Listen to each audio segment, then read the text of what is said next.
Okay guys, today's a very big day. I am moving Isla in with my new Crested Gecko. Now they have met quite a few weeks ago for the first time and they were fine, no arguments, but there wasn't anything that really made me think, okay, they're totally fine, because they didn't really cross each other's paths, they were just near each other. So yesterday I put them on the mother-in-law's tongue plant, or also known as a snake plant. This is completely real. I got it for Isla's natural tank, but I've decided to hold that off for a moment. So I use this real plant, put them both on it, and I let them crawl over each other, do whatever, just so, because they're going to be doing that in the tank and I won't be able to stop them. So they were totally fine once again.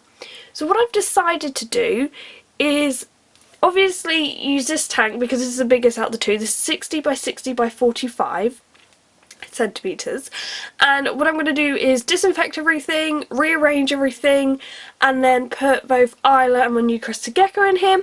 The only problem is they're both on two different diets. One is on Rapashi, one is on Pangea, so that's a bit annoying, and we don't have a feeding ledge in here, so I'm going to have to try to be a bit creative with that one.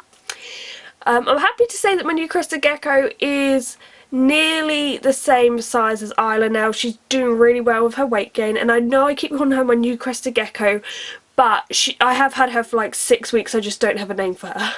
So yeah, I'm going to get on with that and I'll see you in a minute. Right, so I am back and this is how the tank looks.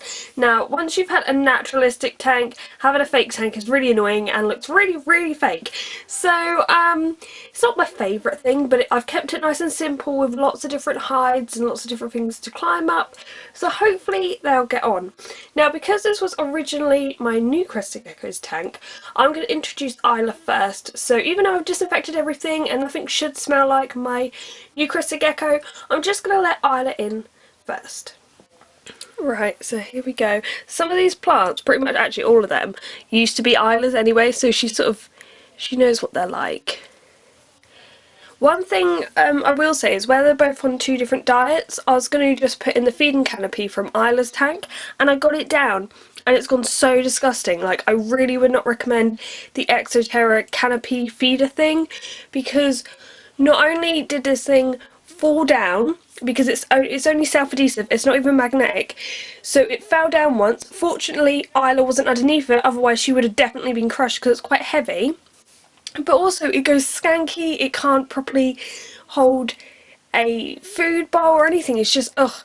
I really would recommend looking out and paying a little bit more for a magnetic canopy thing where you can change out the dishes rather than this.